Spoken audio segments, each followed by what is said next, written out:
ఆపాదమస్తకం నీకంకితం.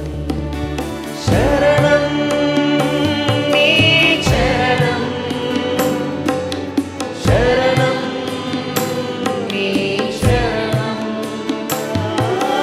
శరణం నీ చరణం,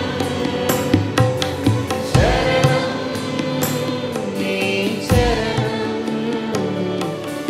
ఇదిగో దేవా నా జీవితం, ఆపాదమస్తకం నీకంకితం. ఇదిగో దేవా నా జీవితం, ఆపాదమస్తకం నీకంకితం.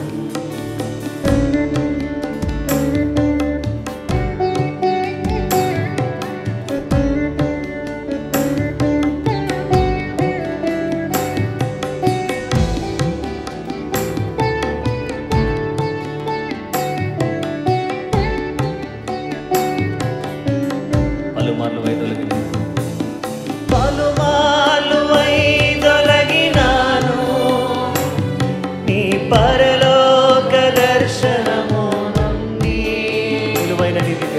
విలువైన నీ దివ్య పిలుపుకు నే తగినట్లు జీవించడానికి. పలుమార్లు వైదొలగినాను నీ పరలోక దర్శనము నుండి. విలువైన నీ దివ్య పిలుపుకు నే తగినట్లు జీవించనైతి. అయినా నీ ప్రేమతో నన్ను దరి చేర్చినావు. అందుకే గైకొనుమో దేవా ఈ నా శేష జీవితం. అయినా నీ ప్రేమతో నన్ను దరి చేర్చినావు. అందుకే గైకొనుమో దేవా ఈ నా శేష జీవితం. శరణం నీ చరణం యేసయ్యా, శరణం నీ చరణం, ఓ శరణం నీ చరణం, శరణం నీ చరణం. ఇదిగో దేవా నా జీవితం, ఆపాదమస్తకం నీకంకితం. ఇదిగో దేవా నా జీవితం, ఆపాదమస్తకం నీకంకితం.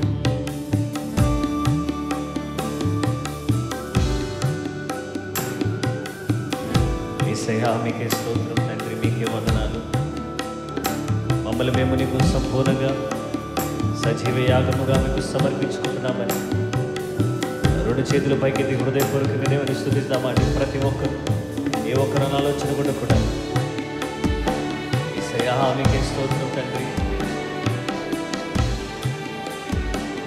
హృదయపూర్వక శరణం యేసయ్యా, యేసయ్యా.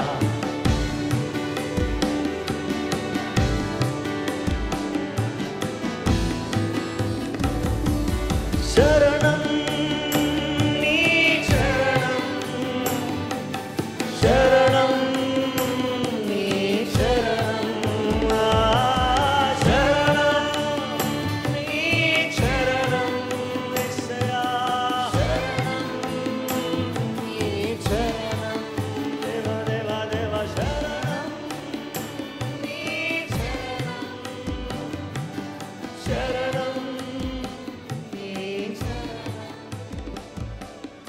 ఇదిగో దేవా నా జీవితం, ఆపాదమస్తకం నీకంకితం. క్రీస్తునందు ప్రియమైన వారులారా, ఈ ఉదయకాల సమయంలో మీ అందరికీ శుభాలు వందనాలు తెలియజేస్తున్నాను. ఇంతవరకు కూడా చక్కని ఆరాధనలో మనల్ని నడిపించిన దైవజనులను బట్టి దేవుని స్తోత్రములు. అనుదినము ఈ విధంగా ప్రార్థనా పోరాటంలో పెందల కడలేచి ఈ విధంగా ఆరాధించడానికి దేవుడిచ్చిన ఈ మహాకృపను బట్టి నేను ఎంతగానో దేవుని స్తుతిస్తున్నాను. ఒక దివ్యమైన అంశాన్ని ఈరోజు మనం ధ్యానం చేయబోతున్నాం. 1 పేతురు పత్రిక 2వ అధ్యాయము 4-5 వచనాలు మనం చదువుదామండి.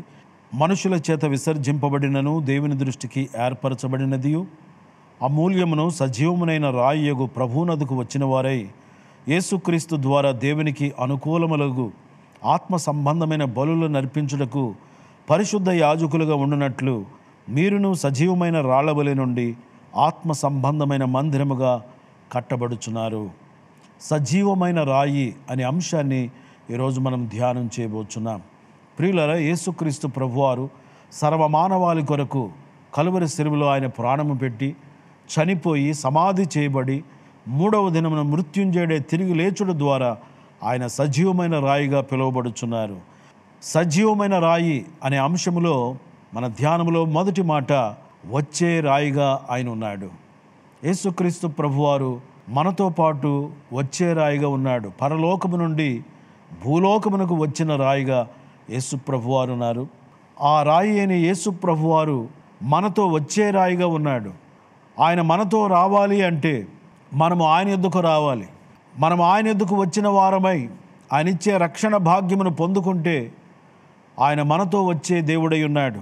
1 కొరింథీ పత్రిక 10వ అధ్యాయము 2వ వచనం నుండి అందరూ మోషేను బట్టి మేఘములోను సముద్రములోను బాప్తిస్మము పొందిరి. అందరూ ఆత్మ సంబంధమైన ఒకే ఆహారమును భుజించిరి. అందరూ ఆత్మ సంబంధమైన ఒకే పానీయమును పానము చేసిరి. ఏలయనగా తమను వెంబడించిన ఆత్మ సంబంధమైన బండలోనిది త్రాగిరి.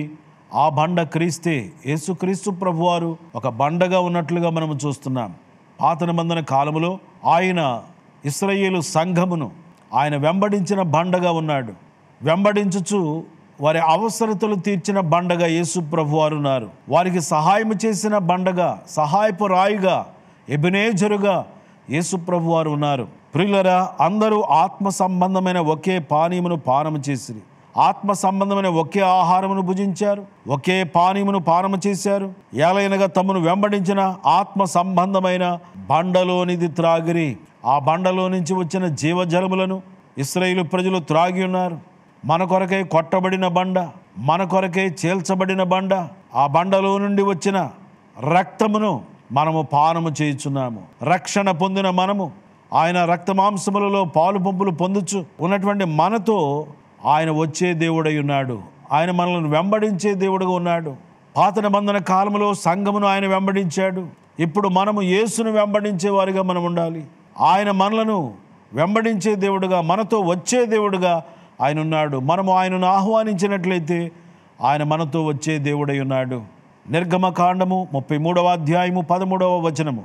కాబట్టి నీ కటాక్షము నా ఎడల కలిగిన ఎడల నీ కటాక్షము నా ఎడల కలుగునట్లుగా దయచేసి నీ మార్గమును నాకు తెలుపుము, అప్పుడు నేను నిన్ను తెలుసుకొందును. చిత్తగించుము, ఈ జనము నీ ప్రజలే కదా అనెను. అందుకు ఆయన నా సన్నిధి నీకు తోడుగా వచ్చును, నేను నీకు విశ్రాంతి కలుగజేసేదనగా మోషే నీ సన్నిధి రాని ఎడల ఇక్కడ నుండి మమ్మను తోడుకొని పోకుము అని ప్రార్థించినట్లుగా వాక్యము సెలవిచ్చుచున్నది. దైవజనుడైన మోషే దేవునిని ఆహ్వానించుచున్నట్లుగా, దేవుని సన్నిధిని ఆహ్వానించుచున్నట్లుగా వాక్యములో మనము చూస్తున్నాం. మనమును మన ప్రయాణములో, మన జర్నీలో, మన జీవిత యాత్రలో యేసు ప్రభువారు మనతో వచ్చినట్లుగా ఆయనను మనం ఆహ్వానించినట్లయితే ఆయన మనతో వచ్చే దేవుడై ఉన్నాడు. యేసు నీవే కావాలయ్యా, నాతో కూడా రావాలయ్యా.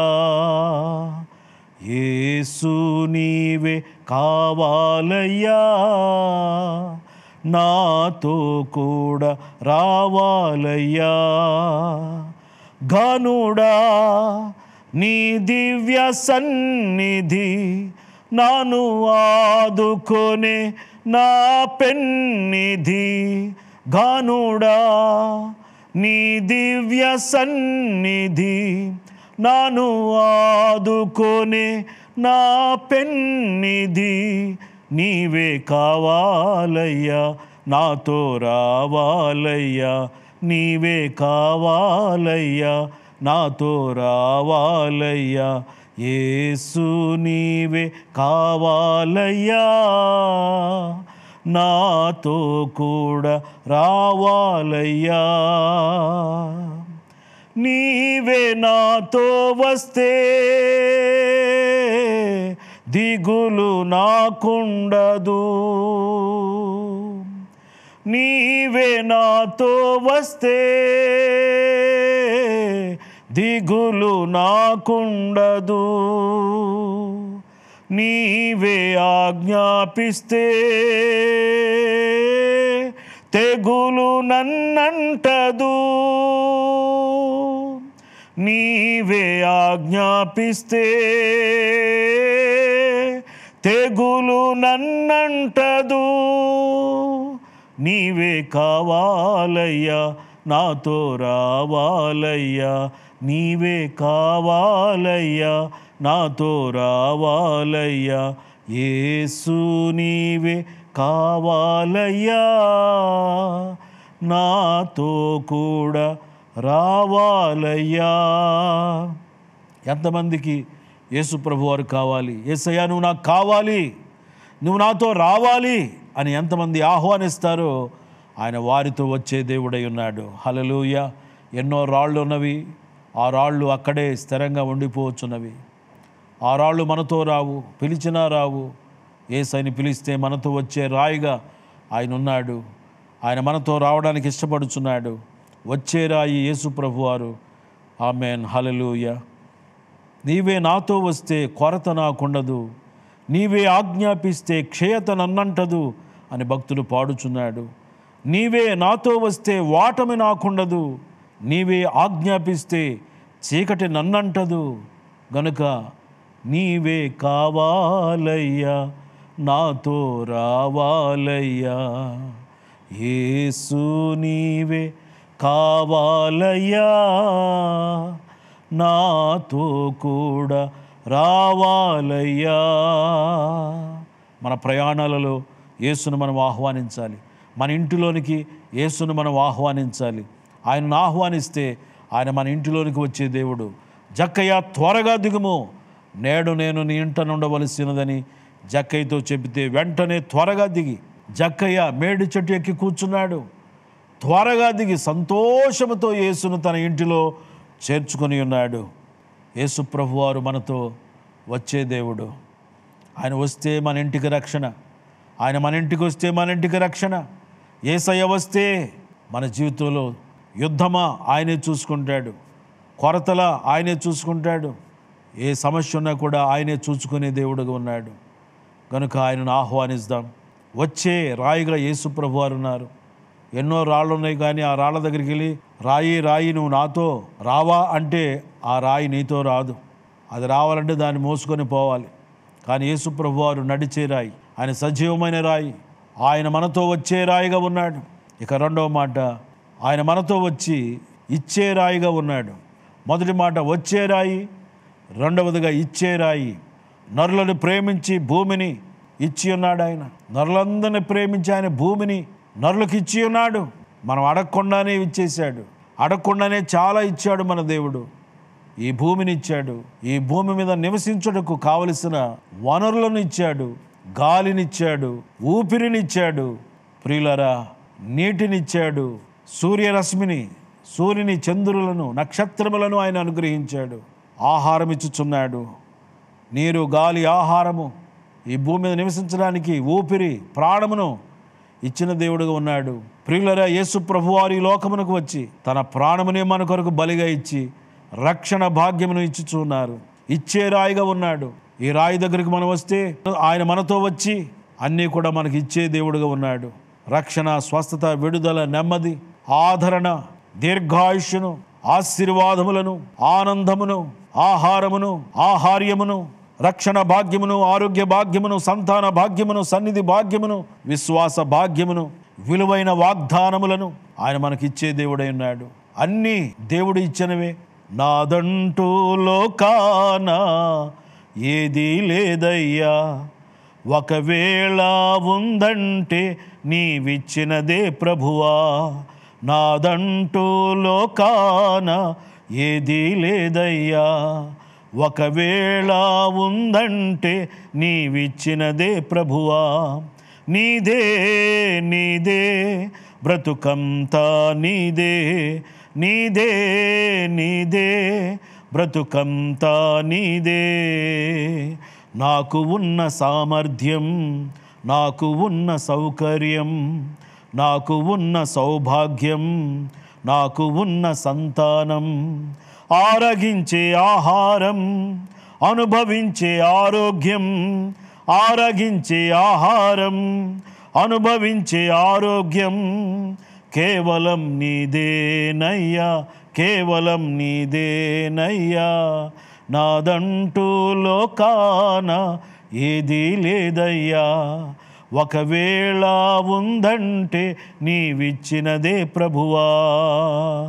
నాకు ఉన్న ఈ బలం, నాకు ఉన్న ఈ పొలం, త్రాగుచున్న ఈ జలం, నిలువ నీడ ఈ గృహం, నాకు ఉన్న ఈ బలం, నాకు ఉన్న ఈ పొలం, త్రాగుచున్న ఈ జలం, నిలువ నీడ ఈ గృహం, నిలచియున్న ఈ స్థలం, బ్రతుకుచున్న ప్రతి క్షణం, నిలచియున్న ఈ స్థలం, బ్రతుకుచున్న ప్రతి క్షణం కేవలం నీదేనయ్యా, కేవలం నీదేనయ్యా. నాదంటూ లోకాన ఏదీ లేదయ్యా, ఒకవేళ ఉందంటే నీవిచ్చినదే ప్రభువా. ప్రియులరా, ఈ లోకమునకు మనం ఏమీ తీసుకొని రాలేదు, ఈ లోకముల నుండి మనం ఏమీ తీసుకొని పోలేము. కాగా అన్న వస్త్రములు గల వారమై వాటితో తృప్తి పొందియుందము అని దేవుని వాక్యము సెలవిచ్చుచున్నది. సంతుష్టి సహితమైన దైవభక్తి గొప్ప లాభ సాధనమైనది. ఈరోజు మనం ఏమైనా కలిగి ఉన్నామంటే అది కేవలము దేవుని కృప వలననే అయ్యున్నాము. ఆయన ఇచ్చినవే, సమస్తము ఆయన ఇచ్చినదే, ఆరోగ్యము ఆయన ఇచ్చినదే, వస్త్రములు ఆయన ఇచ్చినవే, సమయము ఆయన ఇచ్చినదే, ఈ బ్రతుకు, ఈ ఊపిరి సమస్తము ఆయన ఇచ్చినవే. మనదంటూ ఏమి లేదు. దేవుడు అన్నీ కూడా ఇచ్చి 10వ వంతు నాకు ఇవ్వమంటున్నాడు. 10వ భాగము ఆయన సొమ్ము, ఆయన సొమ్మును మనం ఆయనకు ధారాళముగా ఇవ్వవలసిన వారిగా ఉన్నాం. ఇచ్చే దేవుడు, వచ్చే దేవుని దగ్గరికి మనం వస్తాం. ఇచ్చే దేవుడు కనుక, ఇచ్చే రాయి కనుక, ఆ రాయి అయిన యేసు దగ్గరికి వస్తే మనకు అన్నీ ఇస్తాడు. వేరే రాయి దగ్గరికి వెళితే మనమే ఇవ్వాలి, కానీ ఆ రాయి మనకేమీ ఇవ్వదు. కనుక యేసు అనే రాయి దగ్గరికి వస్తే ప్రియుల ఆయన మనతో వస్తాడు. వచ్చే రాయి, పిలిస్తే వచ్చే రాయి, వచ్చి ఇచ్చే రాయిగా ఆయన ఉన్నాడు. మనకేం కావాలో అన్నీ ఇచ్చే రాయిగా యేసు ప్రభు వారు ఉన్నారు. ఎంత గొప్ప ఆనందము, ఎంత ధన్యులము మనము. అన్నీ ఇచ్చే రాయి యేసు ప్రభు వారిని మనము ఆహ్వానిస్తే ఆయన మనతో వస్తాడు. మనకు కావలసినవన్నీ కూడా ఇచ్చే దేవుడు. ఏం కావాలో అడిగితే నన్ను అడుగుము, నేను నీకు ఇస్తానన్నాడు. ఆయన అడిగితే అన్నీ కూడా ఇచ్చే దేవుడుగా ఉన్నాడు. ఆరోగ్యం కావాలా, ఆనందం కావాలా, ఐశ్వర్యం కావాలా, బలం కావాలా, ధనం కావాలా, జ్ఞానం కావాలా, ఏం కావాలో అడిగితే ఆయన అన్నీ ఇచ్చే దేవుడుగా ఉన్నాడు. దేవునికి స్తోత్రం. అన్నీ ఇచ్చే దేవునికి మనము కొన్ని ఇవ్వవలసిన వారిగా ఉన్నాం. మనకు సమస్తమనిచ్చి నీ రాబడిలో 10వ భాగము నాకేమంటున్నాడు. అది కూడా ఆయనదే. 10వ భాగము దేవుని సొమ్ము, ధారాళముగా దేవునికిమ్ము అని భక్తుడు పాడుచున్నాడు. 10వ భాగము దేవుని సొమ్ము, ధారాళముగా ఆయనకిమ్ము. అది దేవునికే మనం ఇచ్చేయాలి. దానిని మనం తినివేసేవారిగా ఉండకూడదు. ఏదైనా తోటలో దేవుడు ప్రతి చెట్టు ఫలమును మీరు తినండి, కానీ మంచి చెడ్డల తెలివినిచ్చు వృక్ష ఫలమును మీరు తినకండి అని చెప్పాడు. అపవాది ఆ చెట్టు పండుని తినేటట్టుగా ప్రేరేపించాడు అవ్వను. అవ్వ తిన్నది తన భర్త అయిన ఆదామునకు కూడా ఇచ్చి ఉన్నది. వారు ఆ పండును తినివేసి ఉన్నారు. తద్వారా పాపమును, శాపమును, మరణమును కొని తెచ్చుకొని ఉన్నారు. 10వ భాగము దేవుని సొమ్ము, దేవునికి ఇచ్చేద్దాం. 10వ భాగము కూడా తినివేసేవారిగా ఉంటే మనం ఆజ్ఞను అతిక్రమించిన వారిగా, పాపము చేసిన వారిగా, శాపమునకు గురైపోయేవారిగా, మరణమునకు గురైపోయేవారిగా మనం ఉంటాం. గనుక దేవునికి ఇవ్వాలి. అలాగే కృతజ్ఞతా భావముతో ప్రియులారా, మనము స్వేచ్ఛార్పణలను, కానుకలను దేవునికి ఇవ్వాలి. ఇంత సమృద్ధిగా నాకు ఇచ్చావు ప్రభువా, నీకు వందనాలయ్యా అంటూ కృతజ్ఞతాస్తుతులు చెల్లించచ్చు, కృతజ్ఞతార్పణలు అర్పించచ్చు, కృతజ్ఞత కలిగి మనము జీవించవలసిన వారిగా ఉన్నాం. వచ్చే దేవుని ఎదుకు వస్తాం, ఇచ్చే దేవునికి మనం ఇచ్చేవారిగా ఉందాం. ఉత్సాహముగా ఇచ్చువానిని దేవుడు ప్రేమించును. దేవుడిచ్చిన దానిలో నుండి మనం ఇచ్చేవారిగా ఉండాలి. సమయం దేవుడిచ్చిందే, సమయాన్ని దేవునికి ఇవ్వాలి. నీ తలాంతుల నుండి టాలెంట్స్ దేవునికి ఇవ్వాలి. మన టైత్ దేవునికి ఇవ్వాలి, మన టైం దేవునికి ఇవ్వాలి. దేవుడిచ్చిన వాటిలో నుండి దేవునికి మనము ధారాళముగా ఇచ్చినప్పుడు దేవుడు మనకు మరలా తిరిగి ధారాళముగా ఇచ్చే దేవుడై ఉన్నాడు. విలియం కోల్గేట్ అనేటువంటి గొప్ప వ్యాపారవేత్త, ఆయన దశమ భాగము క్రమం తప్పకుండా నమ్మకముగా ఇచ్చేవాడుగా ఉన్నాడు. దేవుడు ఆ వ్యక్తిని ఆశీర్వదించాడు. ఆ యొక్క బిజినెస్ను దేవుడు ఆశీర్వదించాడు. ప్రపంచవ్యాప్తముగా ఆ యొక్క బిజినెస్ కొనసాగుతుంది. దశమ భాగము ఇచ్చే వ్యక్తి, దేవుడు నన్ను ఇంతగా ఆశీర్వదించాడు గనుక దశమ భాగము నేను ఉంచుకుంటాను, మిగతా 90% కూడా దేవునికే ఇచ్చేస్తాను అని చెప్పని దేవునికి ఇవ్వడం ప్రారంభించి ఉన్నాడు. ప్రియులారా, దేవుడు అద్భుతముగా ప్రపంచవ్యాప్తముగా ఆ బిజినెస్ను దేవుడు అభివృద్ధి చేసి ఉన్నాడు. ఎవరైతే దేవునికి ధారాళముగా ఇస్తారో వారికి దేవుడు ధారాళముగా ఇచ్చే దేవుడు. ఆకాశపు వాకిండ్లను విప్పి పట్టజాలైనటువంటి విస్తారమైన దీవెనలను కుమ్మరిస్తానన్నాడు. ఆ వాగ్దానమును మనందరి జీవితంలో దేవుడు నెరవేర్చాలంటే మనమును దశమ భాగమును దేవునికి ఇచ్చేవారముగా, ప్రథమ ఫలములు దేవునికి ఇచ్చేవారముగా మన ముందుముగాక. అన్నీ ఇచ్చిన దేవుడు, ఆరోగ్యం ఇచ్చే దేవుడు, సమస్తము ప్రతీది కూడా ఆయన ఇచ్చిందే. మనదంటూ ఈ లోకములు ఏదీ లేదు ప్రియులారా, అన్నీ ఆయన ఇచ్చినవే. ఆ ఇచ్చిన దేవునికి మనం ఇచ్చేవారిగా ఉంటూ, ఇచ్చిన దేవుని సన్నిధికి వచ్చేవారిగా ఉంటూ, ఇచ్చేవారిగా ఉంటూ, వచ్చి చూద్దాం, ఇచ్చి చూద్దాం, వచ్చి చూద్దాం, ఇచ్చి చూద్దాం. దైవజనులు జాషువా పాస్టర్ గారు ఒకప్పుడు ఈ వాక్యం చెప్పి ఉన్నారు. వచ్చి చూడు, ఇచ్చి చూడు అనే వాక్యం చెప్పారు ఒక మీటింగ్లో. వచ్చి చూద్దాం, అలాగే దేవునికి ఇచ్చి చూద్దాం, అద్భుతాలు మనం చూస్తాం. ఇక మూడవ మాట, ఎడబాయని రాయి. వచ్చే రాయి, మనకు ఇచ్చే రాయి. ఈ రాయి ఎడబాయని రాయి, విడువని ఎడబాయని రాయిగా ఈ రాయి ఉన్నట్లుగా మనం చూస్తున్నాం. యేసుక్రీస్తు ప్రభువారు అంటున్నారు, నిన్ను ఏమాత్రమును విడువను, నిన్ను ఎన్నడను ఎడబాయను అని దైవజనుడైన యెహోషువతో దేవుడు మాట్లాడి ఉన్నాడు. 91వ కీర్తన 15-16 వచనములు. అతడు నాకు మొరపెట్టగా నేను అతనికి ఉత్తరం ఇచ్చేదను, శ్రమలో నేను అతనికి తోడై ఉండేదను, అతని విడిపించి అతని గొప్ప చేసేదను, దీర్ఘాయువు చేత అతనిని తృప్తిపరచెదను, నా రక్షణ అతనికి చూపించెదను. శ్రమలో నేను అతనికి తోడై ఉండేదను.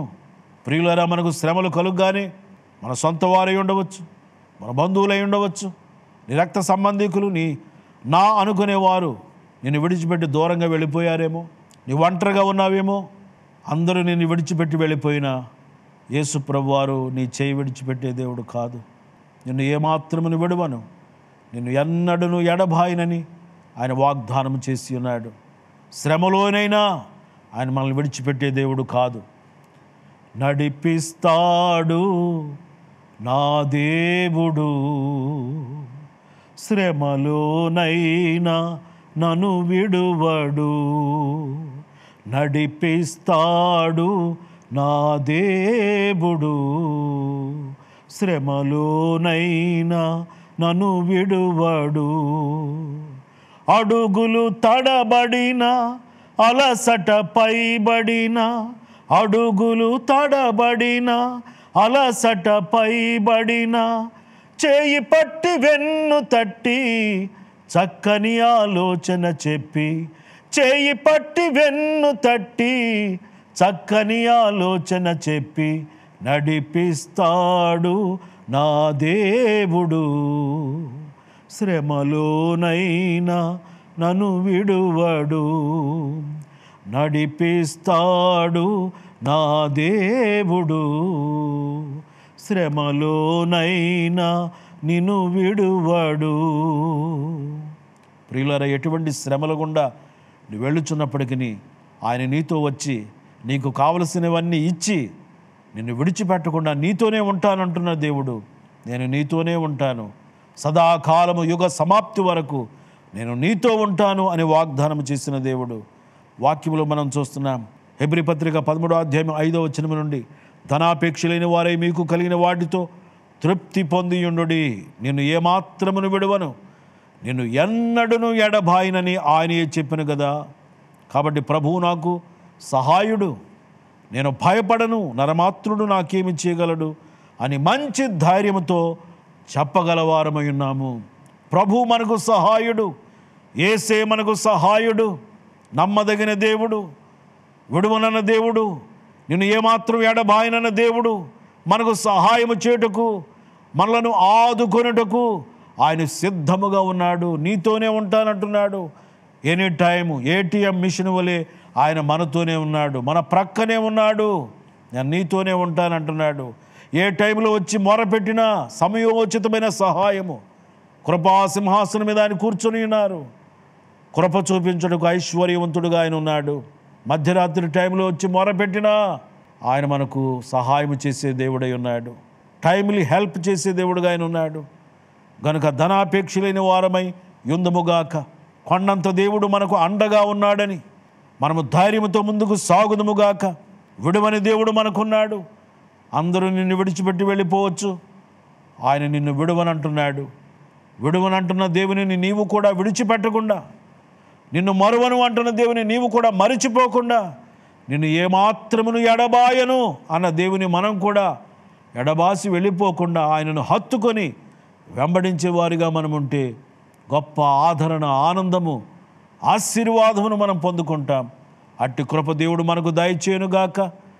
వచ్చే రాయిగా, మనకు కావలసినవన్నీ ఇచ్చే రాయిగా, మనతోనే ఉండిపోయే రాయిగా, కడవరకు మనలను నడిపించే రాయిగా యేసు ప్రభువారు ఉన్నారు. ఆ రాయి అయిన యేసు ప్రభువారి దగ్గరికి మనం వచ్చి, ఇచ్చే రాయిగా ఉన్న యేసు ప్రభువారికి మనము ఇచ్చి, మనం సమయాన్ని ఇచ్చుదుముగాక, మన ధనమునిచ్చుదుముగాక, మన టాలెంట్స్ ఇచ్చుదుముగాక, వచ్చేవారిగా ఉంటూ ఇచ్చేవారిగా ఉంటూ ఆయనని విడిచిపెట్టకుండా కడవరకు ఆయనను హత్తుకొని వెంబడించుదుముగాక. దేవుడి మాటలు మన కొరకు దీవించునుగాక. ఆమేన్. ప్రార్థన చేసుకుందాం ప్రియులరా. దయగల మా తండ్రి, ప్రేమగల మా యేసు ప్రభువా, ఈ ప్రార్థన పోరాటంలో జాయిన్ అయి నిన్ను ఆరాధించి నీ వాక్యమును ఆలకించి ఈ ప్రార్థనలో ఏకీవించిన నీ బిడ్డలందరినీ మీరు దీవించమని ప్రార్థన చేయుచున్నాను. సజీవమైన రాయిగా ఉన్న యేసయ్య, అమూల్యమైన రాయిగా ఉన్న యేసయ్య నీకు వందనాలు. మాతో వచ్చే రాయిగా మీరున్నందుకు స్తోత్రం. మాకు కావలసినవన్నీ ఇచ్చే రాయిగా మీరున్నందుకు స్తోత్రములు. దేవా, మాతో వచ్చే వారు ఎవరు లేరు ప్రభువా, మాకు ఇచ్చేవారు ఎవరు లేరు నాయనా, మాతో ఉండేవారు ఎవరు లేరు నాయనా. మాతోనే ఉంటానంటున్నావు. శ్రమలో కూడా విడియకుండా, శ్రమలో సహితము మాతో ఉండడానికి ఇష్టపడుతున్న యేసయ్య నీకు వందనాలు చెల్లిస్తున్నా. ప్రతి ఒక్కరి కన్నీరు తొడవండి, ప్రతి ఒక్కరి కష్టాల నుండి బయటకు తీసుకుని రండి దేవా. వారికి ఉన్న వేదనలు, బాధలు తొలగించమని ప్రార్థిస్తున్నాను. ఈ ఉదయకాల సమయంలో నీ బిడ్డల పట్ల గొప్ప కార్యములు చేయమని ప్రార్థిస్తున్నాను. ఈ సంవత్సరము వర్షములు సమృద్ధిగా కురియుటకు సహాయము చేయము, పంటలు సమృద్ధిగా పండునట్లు సహాయము చేయము. అయా, నీకు వందనాలు చెల్లిస్తున్నాం దేవా. కరువు కాటకాలు తొలగించండి, వ్యాధి బాధలు తొలగించండి, తెగుళ్ళు తొలగించండి, పాపం తొలగించండి, శాపం తొలగించండి. మా ప్రజలకు నెమ్మది కలుగు చేయమని ప్రార్థన చేస్తున్నాను. దేవానికి వందనాలు చెల్లిస్తున్నాం. మా దైవజనులు రెవరెండ్ డాక్టర్ జాషువా కుమార్ గారిని బట్టి నేను స్తుతిస్తున్నాం. వారికి మీరు ఇచ్చిన ఆత్మల కొరకైన భారము కొరకు వందనాలు, మీరు ఇచ్చిన దర్శనము కొరకు వందనాలు చెల్లిస్తున్నాం. ఈ దాసులు అనేక ప్రాంతాలకు సువార్తను మోసుకొని వెళ్ళుచుండగా వారి ప్రయాణాలలో మీరు తోడుగా ఉండండి. సోమవారము ఆరాధన ఛానల్లో సాయంకాలం 7 గంటలకు ప్రసారమవుతున్న ప్రేమ పూర్ణుడు టీవీ కార్యక్రమాన్ని బట్టి నిన్ను స్తుతిస్తున్నాం. ఆ కార్యక్రమం ద్వారా అనేక మందిని దీవించమని ప్రార్థన చేయుచున్నాను. ఇంకా అనేక మంది స్పాన్సర్స్గా ఉండడానికి మీరు లేవనెత్తమని ప్రార్థన చేయుచున్నాం. ఈ మంచి పనిలో, ఈ స్వార్థ పనిలో అనేకులు సహకారులుగా ముందుకు రావడానికి సహాయం చేయండి. యేసయ్యా నీకు వందనాలు. కెన్యా మిషన్ ట్రిప్ కొరకు ప్రార్థిస్తున్నాం. ప్రార్థన బృందాలను బట్టి నిన్ను స్తుతిస్తున్నాం. యేసయ్యా జేజీ మినిస్ట్రీ అంతటి కొరకు ప్రార్థన చేయుచున్నాం. ప్రేయర్ టీమ్స్లో ఉన్నటువంటి బిడ్డలు దీవించండి, అలాగే వర్షిప్ టీంని దీవించండి, టెక్నికల్ టీంని దీవించండి దేవా. ఇంకా అనేక విధాలుగా సహకరిస్తున్న బిడ్డలందరూ కూడా మీరు దీవించమని ప్రార్థన చేయుచున్నాం. యేసయ్యా నీకు వందనాలు చెల్లిస్తున్నాం. మొబైల్ చర్చ్ ద్వారా జరుగుతున్న పరిచయం మీరు దీవించమని ప్రార్థన చేయుచున్నాము తండ్రి. యవనస్తుల మధ్యలో జరుగుతున్న పరిచయం మీరు దీవించమని ప్రార్థన చేయుచున్నాం. చిన్న బిడ్డల మధ్యలో జరుగుతున్న పరిచయం మీరు దీవించండి. ప్రతి శుక్రవారం జరుగుతున్న ఉపవాస ప్రార్థనలు ఆశీర్వాదకరముగా జరిగినట్లు సహాయము చేయము. దేవా, నశించిపోతున్న ఆత్మలను రక్షణలోనికి నడిపించమని ప్రార్థన చేస్తున్నాం. ఆరోగ్యము లేని వారికి ఇప్పుడే ఆరోగ్యము ప్రసాదించండి. నీ వాక్కును పంపి ఇప్పుడే నీ బిడ్డలను బాగు చేయమని ప్రార్థన చేస్తున్నాను. కృంగిన వారిని లేవనెత్తమని ప్రార్థన చేస్తున్నాను. ఆదరణ లేని బిడ్డలకు గొప్ప ఆదరణ దయచేయండి ప్రభువా. వ్యాపారం చేస్తున్న బిడ్డలకు వారి వ్యాపారములలో గొప్ప లాభము కలిగించమని ప్రార్థన చేస్తున్నాం. ఉద్యోగములు లేని వారికి మంచి ఉద్యోగములు దయచేయమని ప్రార్థన చేస్తున్నాను. సంతానము లేని బిడ్డలకు సంతాన భాగ్యము కలుగు చేయమని ప్రార్థన చేస్తున్నాను. గృహములు లేని వారికి సొంత గృహాలు మీరు అనుగ్రహించమని ప్రార్థన చేస్తున్నాను. యవనస్తులైన బిడ్డల విషయంలో ప్రార్థన చేస్తున్నాం. వారి వివాహాల విషయంలో ప్రార్థన చేస్తున్నాం. మంచి సంబంధాలు రావడానికి వారి వివాహములు ఘనముగా జరుగునట్లు నీ కృప దయచేయమని ప్రార్థన చేస్తున్నాను. ఈరోజు బర్త్డేలు జరుపుకున్న బిడ్డలను దీవించండి. యానివర్సరీలు జరుపుకున్న బిడ్డలను దీవించండి. నిశ్చయముగా నీ బిడ్డల పట్ల గొప్ప కార్యాలు చేయండి. దేవా, మా ప్రార్థనలను కోరిన ప్రతి ఒక్కరికి సహాయం చేయము. ఎవరు సమస్యలు ఉన్నారో, ఎవరు ఇరుకు ఇబ్బందుల్లో ఉన్నారో ప్రభువా, దేవా, కష్టాలలో కన్నీళ్లతో వేదనతో రోదనతో ఉంటున్నారో వారిని దృష్టించమని ప్రార్థన చేస్తున్నాం. నిశ్చయముగా నీ బిడ్డల పట్ల గొప్ప కార్యములు చేయమని, ప్రతి ఒక్కరి సమస్యల నుంచి వారికి విడుదల కలిగించమని ప్రార్థన చేస్తున్నాము తండ్రి. ఈ వాక్యము మా అందరి జీవితంలో నీరు కట్టి ఫలింప చేయమని క్రీస్తు యేసు పరిశుద్ధమైన నామములో ప్రార్థన చేసి అడుగుచున్నాను తండ్రి, ఆమేన్. ఇప్పుడు మన పరమ తండ్రి అయిన దేవుని ప్రేమ, కుమారుడైన యేసు క్రీస్తు వారి కృప, పరిశుద్ధాత్మ దేవునికి ఎడతెగిన సన్నిధి సహవాసము, ఆదరణ, ఆనందం ఇక్కడ చేరిన మనందరికీ, సకల లోకములున్న సకల పరిశుద్ధులకు, సంఘమునకు సదా తోడై నడిపించును గాక, ఆమేన్. క్రీస్తునందు ప్రియమైన వారులారా, ఈ ప్రార్థనలో ఏకీభించిన మీ అందరికీ మరొకసారి శుభాలు, వందనాలు తెలియజేస్తున్నాను. ఈ సమయాన్ని నాకు అనుగ్రహించిన దేవునికి, అలాగే మన దైవజనులు రెవరెండ్ డాక్టర్ జాషువా గుమ్మళ్ళ గారికి ప్రత్యేకముగా వందనాలు తెలియజేస్తున్నాను. ఇంతవరకు కూడా ఈ కార్యక్రమంలో పాలుపంపులు పొందిన మీ అందరికి కూడా శుభాలు, వందనాలు తెలియజేస్తున్నాను. దేవుడు మనలను, మన కుటుంబాలను సమృద్ధిగా ఆశీర్వదించునుగాక, ఆమేన్.